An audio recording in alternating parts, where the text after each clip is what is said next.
Phone tapping వ్యవహారంలో మాజీ మంత్రి కేటీఆర్ లీగల్ నోటీసులు పంపడంపై మహబూబ్ నగర్ ఎమ్మెల్యే ఎన్ఎం శ్రీనివాసరెడ్డి ఆగ్రహం వ్యక్తం చేస్తున్నారు. లీగల్ నోటీసుల పేరిట కేటీఆర్ మమ్మల్ని బెదిరించాలని చూస్తున్నారని అన్నారు. ముఖ్యమంత్రి రేవంత్ రెడ్డి ఢిల్లీకి 2500 రూపాయల కోట్లు కప్పం కట్టారని కేటీఆర్ అన్న వ్యాఖ్యలకు కేటీఆర్కి తాము లీగల్ నోటీసులు పంపాలని స్పష్టం చేశారు. ఫోన్ ట్యాపింగ్కు పాల్పడి అధికార దుర్వినియోగం చేసినందుకు బీఆర్ఎస్కు చెందిన 39 మంది ఎమ్మెల్యేలను డిస్క్వాలిఫై చేయాలని ఎన్ఎం డిమాండ్ చేశారు. ఈ మేరకు గాంధీ భవన్లో మీడియాతో మాట్లాడుతూ తన ఫోన్ ట్యాపింగ్ జరిగిందని అనుమానంతో అప్పుడే డీజీపీకి ఫిర్యాదు చేశానని ఈ సందర్భంగా తెలిపారు. బీఆర్ఎస్ నేతలు రాష్ట్రంలోని వివిధ ప్రాంతాల్లో వార్ రూమ్లు ఏర్పాటు చేసి ఫోన్ ట్యాపింగ్ కు పాల్పడ్డారంటూ మీడియాలో వచ్చిన కథనాలపైనే తాను మాట్లాడనని స్పష్టం చేశారాయన. అసలు కేటీఆర్ కు ఇన్వెస్టిగేటివ్ జర్నలిజం, చట్టం, పరిపాలన అంటే తెలియవని ఎద్దేవా చేశారు ఎన్ఎం శ్రీనివాసరెడ్డి. ఫోన్ ట్యాపింగ్ కేసులో ఇప్పటికే కొందరు అధికారులు సస్పెండ్ అయ్యారని అన్నారు. ఆధారాలు లేకుండా అలాంటి చర్యలు ఎలా తీసుకుంటారని ప్రశ్నించారు ఎన్ఎం.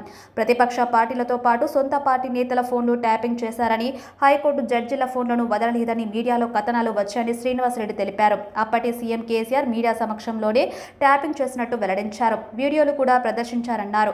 ప్రగతి భవన్ వేదికగా ఫోన్ ట్యాపింగ్ వ్యవహారం జరిగిందని ఎన్ఎం ఆరోపించారు. డీజీపీకి తెలియకుండా స్పెషల్ టీం ఏర్పాటు చేసి ట్యాపింగ్ కు పాల్పడ్డారని స్పష్టం చేశారు. బీజేపీకి ఎమ్మెల్యే శుభకార్యానికి కార్డు ఇవ్వడానికి వెళితే తప్పుడు ప్రచారం చేశారని, నాయకులపై కుట్రలు, కుతంత్రాలు చేసేది కేసీఆర్ కుటుంబమేనని అన్నారు. మునుగోడు బైపోల్లో సర్వే ఏజెంట్లను కిడ్నాప్ చేశారని ఆరోపించారు ఎన్ఎం. అంతేకాకుండా వాళ్ళ ఎమ్మెల్యేల కదలికలపై కూడా కేటీఆర్ ట్యాపింగ్ చేశారని ఆరోపించారు. హైకోర్టు జడ్జిల ఫోన్లు కూడా ట్యాపింగ్ జరిగిందని, మీడియా కథనాలు కూడా వచ్చాయని, అప్పటి ముఖ్యమంత్రి కేసీఆర్ మీడియా సమక్షంలో ట్యాపింగ్ చేశామని చెప్పారని అన్నారు. దీనికి సంబంధించిన వీడియోలు కూడా ప్రదర్శించారని స్పష్టం చేశారు ఆయన. ట్యాపింగ్ అనేది తీవ్రవాదుల కదలికపై నిఘా కోసం చేస్తారని, కానీ ప్రతిపక్ష నాయకుల ఫోన్ ట్యాపింగ్ చేయడం చరిత్రలో లేదన్నారు ఎన్ఎం. గత ప్రభుత్వంలో ఉన్న అధికారులు ముఖ్యమంత్రి ఆదేశాల మేరకే ట్యాపింగ్ జరిగిందని ఆరోపించారు. కేటీఆర్ గారు నాకు, మహేందర్ రెడ్డి గారికి, కొండా సురేఖ గారికి లీగల్ నోటీసులు పంపించిన విషయం మీ అందరికీ తెలుసు. నేను ఒకటి అడగదలుచుకున్నా, అసలు కేటీఆర్ గారికి ఏమైనా లా పరిజ్ఞానం కానీ, అడ్మినిస్ట్రేటివ్ పరిజ్ఞానం కానీ ఏమైనా ఉందా? ఎందుకంటున్నా ఈ మాట అంటే, మేము మా అంతటా మేము పోయి డీజీపీ గారికో ఎవరికో కంప్లైంట్ ఇయ్యలే. పోలీస్ ఇంటెలిజెన్స్ అధికారులను అరెస్ట్ చేసి ఎంక్వైరీ చేస్తుంటే ఫోన్ ట్యాపింగ్లు జరిగినాయి అని చెప్పి కథనాలు బయటకు వస్తూ ఉన్నాయి. అందులో తెలంగాణ ప్రాంతంలో వివిధ ప్రాంతాలలో వార్ రూమ్స్ పెట్టి అక్కడ పొలిటికల్ లీడర్స్ని, బిజినెస్ పీపుల్ని, గిట్టని వాళ్ళను, వాళ్ళ ఫోన్లను ట్యాప్ చేస్తూ ఉన్నారు అని చెప్పి అన్ని మీడియా ఛానల్స్, వార్తాపత్రికలు అథెంటిక్గా రాసినాయి. మరి ఇన్ని మీడియా పత్రికలు ఎవరో ఒక యూట్యూబ్ ఛానల్లో ఇంకోటో వస్తే దాన్ని పక్కన పెడతాం. కానీ ప్రతి మీడియా కూడా రాస్తుంది అంటే వాళ్ళకు ఎక్కడి నుంచో ఇన్ఫర్మేషన్ సోర్స్ వచ్చి ఉంటుంది కదా. జర్నలిజం అంటేనే అది కదా. బయట ప్రజలకు తెలియని విషయాన్ని వాళ్ళు తన తెలివితేటలతోటి, ఇన్వెస్టిగేటివ్ ఇన్స్టింక్ట్స్ తోటి బయటికి తీసుకొచ్చి ప్రజలకు ఇవ్వడమే జర్నలిజం. వీళ్ళకి అది తెలియదు కదా. పేడ్ జర్నలిజం, బెదిరించే జర్నలిజమే తెలుసు, కానీ ఇన్వెస్టిగేటివ్ జర్నలిజం గురించి కేటీఆర్ కు, కల్వకుంట్ల కుటుంబానికి ఏం తెలుస్తుంది? కాబట్టే మీడియాలో వచ్చిన వార్తలను చూసి గతంలో మహబూబ్ నగర్ ప్రాంతంలో కానీ మిగతా ప్రాంతాల్లో అక్కడ ప్రజలు పడ్డ బాధలు ప్రత్యక్షంగా తెలుసు. నా ఫోన్ ట్యాప్ అయిన విషయం కూడా నాకు తెలుసు. కాబట్టి డీజీపీ గారికి కంప్లైంట్ ఇచ్చిన, ఏమని, ఎవరు దీని వెనక ఉన్నారు, ట్యాపింగ్ చేయమని ఎవరు చెప్పిండ్రు, ఎందుకు చేసిండ్రు, నా నెంబర్ ఇచ్చి దీని ఎంక్వైరీ చేయండి కూలంకషంగా అని చెప్పి ఈ రాష్ట్రంలో అత్యున్నతమైన పోలీసు అధికారి డీజీపీ గారు వారికి ఇచ్చిన. అదేమన్నా నేరమా కేటీఆర్ గారు? అలాగే సిరిసిల్లలో కూడా వార్ రూమ్ పెట్టిండ్రు అని చెప్పి ఇన్ఫర్మేషన్స్ వచ్చి పేపర్లో కథనాలు వస్తే మహేందర్ రెడ్డి గారు కూడా అక్కడ బాధితుడు కాబట్టి ఎంక్వైరీ చేయండి, అక్కడ అప్పుడు అధికారంలో ఉన్న వాళ్ళు ట్యాపింగ్ చేయొచ్చు అన్న అనుమానం ఉంది కాబట్టి ఎంక్వైరీ చేయండి అని చెప్పి సిరిసిల్లలో కేటీఆర్ అభ్యర్థిగా ఉన్నాడు కాబట్టి ఎమ్మెల్యేగా గెలిచిండు కాబట్టి వారికి కూడా పాత్ర ఉందేమో అనుమానం వ్యక్తం చేస్తూ ఎంక్వైరీ చేయమని చెప్పిండు. వాళ్ళకి ఎన్నో ఇన్స్టెన్సెస్ ఉండుంటాయి 10 సంవత్సరాల్లో. బెదిరింపులు, ఫోన్ కాల్స్ రావడం, బ్లాంక్ కాల్స్ రావడం, వచ్చే వాళ్ళని రాకుండా ఆపడము, ఇవన్నీ ఏవో ఇన్సిడెన్సెస్ ఉంటాయి చెప్పిండు. ఇక దానికి ఈయన రెచ్చిపోయి నేను అది చేస్తా, నేను లీగల్ నోటీసులు పంపిస్తా అంటే, అయ్యా కేటీఆర్ గారు, మీకు ఇంత విషయ పరిజ్ఞానం లేదు కాబట్టే ఈ 10 ఏళ్లలో అడ్మినిస్ట్రేషన్ అంతా అధోగతి పాలైంది. ఎవరికి ఏ సమస్య వచ్చినా ఫస్ట్ రిటర్న్ కంప్లైంట్ చేస్తారు అధికారులకు. మేం చేసింది గదే. ఎంక్వైరీ చేయండి, నిజానిజాలు తేల్చండి అన్నాక దాంట్లో లీగల్ నోటీస్ ఇవ్వాల్సిన అవసరం నీకేమొచ్చింది? అంటే సమాజానికి నువ్వు పెద్ద పోటుగాడివి, ఇక చూడు నేనేం భయపడలేదు, మళ్ళా కేసు ఇట్లా లీగల్ నోటీస్ కొట్టేసినా అని చెప్పడానిక? దీనికి ఆస్కారమే లేదు. నువ్వు ఇవ్వాలి లీగల్ నోటీస్ అనుకుంటే పోలీసు వాళ్ళకి ఇచ్చుకో. అసలు ఎంక్వైరీ జరుగుతున్నప్పుడు ఎవడైనా లీగల్ నోటీసులు ఇస్తాడా? గా మాత్రం కూడా ఇంగితం మీకు ఉండక్కర్లేదా కేటీఆర్ గారు? ఎట్లా మీరు 10 సంవత్సరాలు అడ్మినిస్ట్రేషన్ చేసిరు అంటే మీ అడ్మినిస్ట్రేషన్ అంతా అడ్డిమార్ గుడ్డి దెబ్బగా నడిచింది. ఫామ్ హౌస్ లో ఒకరు, గెస్ట్ హౌస్లలో ఒకరు కూర్చొని అడ్మినిస్ట్రేషన్ చేసిందని అర్థమైతా ఉంది. ఇప్పుడు లా ప్రకారంగా మీరు అడ్మినిస్ట్రేషన్ చేయలేదనేది నీ లీగల్ నోటీసును చూస్తేనే అర్థమవుతుంది. నీ పరువును ఎవరో తీసిండ్రట, ఎంక్వైరీ చెయ్యి అంటే పరువు తీసినట్ట.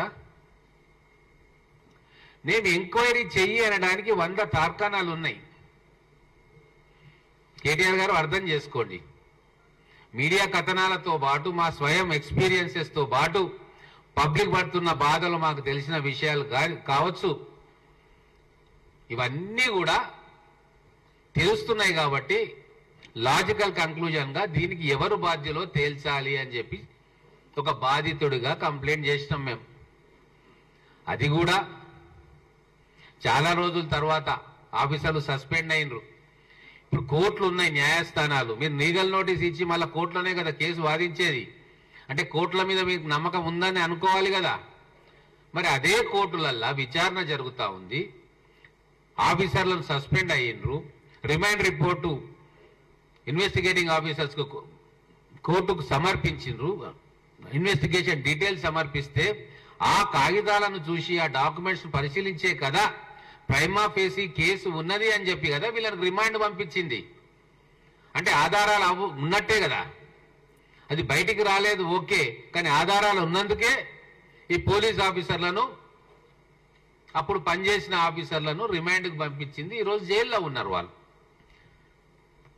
మరి మేము కంప్లైంట్ చేసిన దానికి సహేతుకమైన ఆధారం ఉన్నట్టే కదా, లాజిక్ ఉన్నట్టే కదా. మీరు కొద్దిగానైనా రాజకీయ సోయి ఉండుంటే, లేదు స్వతహాగా మీరు పొలిటికల్ గా పైకొచ్చి ఉండుంటే, మేనేజ్మెంట్ కోటా కాకుండా మెరిట్ కోటాలో మీరు రాజకీయంలో ఎత్తుపల్లాలు తెలుసుకొని ఎమ్మెల్యే మంత్రి అయ్యుంటే మీ రియాక్షన్ వేరేలాగా ఉంటుండే. నేను మీ ప్లేస్ లో ఉంటే నేను ఏం చేస్తానో తెలుసా కేటీఆర్ గారు? నేను లెటర్ రాస్తా డీజీపీకో, ఇన్వెస్టిగేటింగ్ ఆఫీసర్స్ కో, అయ్యా నా పేరు అనవసరంగా బయటికి వస్తా ఉంది, దీంట్లో మీరు నిజానిజాలు నిగ్గుదేల్చండి, దయచేసి పబ్లిక్ కు చాలా క్లియర్ చేయండి, ఈ ఫోన్ ట్యాపింగ్ వ్యవహారంలో నా పాత్ర లేదు అని చెప్పి నేను నిరూపించుకోదలుచుకున్నా, నిష్పక్షపాతంగా ఎంక్వైరీ చేయండి అని చెప్పి రాసి ఉండేవాడిని. మీరు అదే చేయాల్సి ఉండేది. మీకు ఒక ఉదంతం గుర్తు చేస్తా. నేను చిన్నగా ఉన్నప్పుడు, చిన్నగంటే long back, 30 years back, Jain హవాలా కేసు అని ఒకటి వచ్చింది.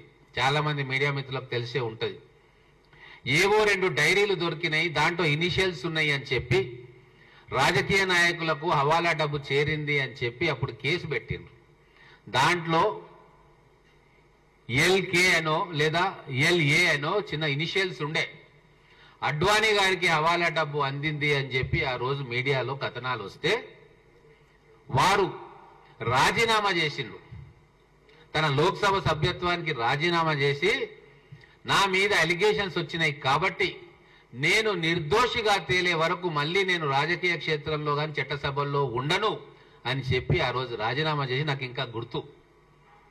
అటువంటి ఉన్నతమైన వ్యక్తులు ఉన్న దేశం ఈ భారతదేశం. మరి మీరేం చేస్తున్నారు?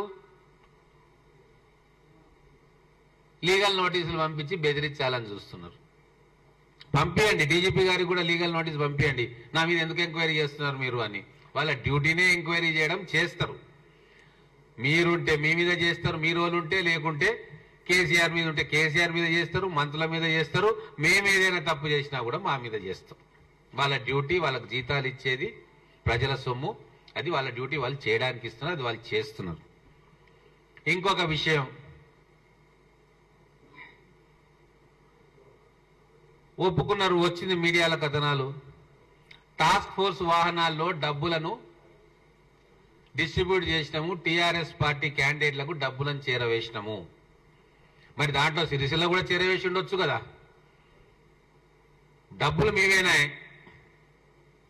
మీరే మంచుతుండ్రా మీ క్యాండిడేట్లకు. ఎందుకంటే you are the working president of the party. ఎవరికి ఎంత డబ్బు ఇవ్వాలా, ఎలక్షన్ ఎక్స్పెన్సెస్ కో, ఇంకో దానికో, లిక్కర్ కో ఏమి ఇవ్వాలి అనేది మీ కనుసన్నలలో ఉండే జరుగుతుంది కదా. దీనికి మీరు ఒప్పుకుంటారా? వర్కింగ్ ప్రెసిడెంట్ గా మళ్ళీ మీరు అనొచ్చు, వర్కింగ్ ప్రెసిడెంట్ గా నాకు ఏమీ తెలియదు, అంత మా ఫాదర్ నాయనగారే చూస్తున్నాను మీరు అనొచ్చు. కానీ మేమైతే అనుకోం. వర్కింగ్ ప్రెసిడెంట్ గా ఎవరెవరికి ఎంతెంత డబ్బు ఇవ్వాలి అనేది మీకు తెలిసే ఉంటది. ఒకవేళ మీకు తెలియలేదంటే వర్కింగ్ ప్రెసిడెంట్ కుర్చీలో కూర్చోడానికి మీరు అనర్హులు, మేనేజ్మెంట్ కోటాలో కేసీఆర్ గారు ఆ కుర్చీలో మిమ్మల్ని కూర్చోబెట్టిందని చెప్పి టీఆర్ఎస్ వాళ్ళు అనుకుంటారు. మేము కాదు, బీఆర్ఎస్ వాళ్ళే అనుకుంటారు. కాబట్టి మీకు తెలిసే ఉంటది ఏ క్యాండిడేట్కి ఎన్ని డబ్బులు పంపించాలి. అవి టాస్క్ ఫోర్స్ వెహికల్లో మేము సప్లై చేసినాము అని చెప్పి స్వయాన రిమాండ్లో ఉన్న పోలీస్ ఆఫీసర్లు చెప్తున్నారు. అది కూడా మీడియా కథనాలు వస్తూ ఉన్నాయి. అందుకే అయ్యా, ఏం చేయాలనుకున్నా కూడా జాగ్రత్తగా ఆలోచించి చెయ్యి. ఇప్పుడు మేము బీఆర్ఎస్ నాయకుల గురించి కానీ ఆ కుటుంబం గురించి కానీ చెప్పదలుచుకున్నా. మీరు నీతి నిజాయితీల గురించి, రాజకీయాల్లోని విలువల గురించి మీరు మాట్లాడుతున్నారు. ఎంత దారుణం, దుర్మార్గం అంటే, ఒక బీజేపీ ఎమ్మెల్యే తన ఇంట్లో జరిగే శుభకార్యానికి కార్డు ఇద్దామని పోతే లోపల మీటింగ్ జరుగుతుంటే స్క్రోలింగ్లు వచ్చినాయి. ఆ కుటుంబ సభ్యులే లీక్ చేసిర్రు మీడియాకి, ఆయన బీఆర్ఎస్ పార్టీలో జాయిన్ అవుతున్నాడు అని. అంటే అంత దౌర్భాగ్యంగా రాజకీయ విలువలు లేకుండా ప్రవర్తించిన కుటుంబం మీ కుటుంబం. అందుకే ఆ తర్వాత ఎవ్వరు కూడా అసలు ఎవరు కలవడానికి కూడా భయపడేవారు వేరే పార్టీ వాళ్ళు. వాళ్ళని పోతే కండువా కప్పేస్తున్నారని చెప్పి ప్రచారం చేసి వాళ్ళ క్యారెక్టర్ను అసాసినేషన్ చేసిన చరిత్ర మీ అందరిది.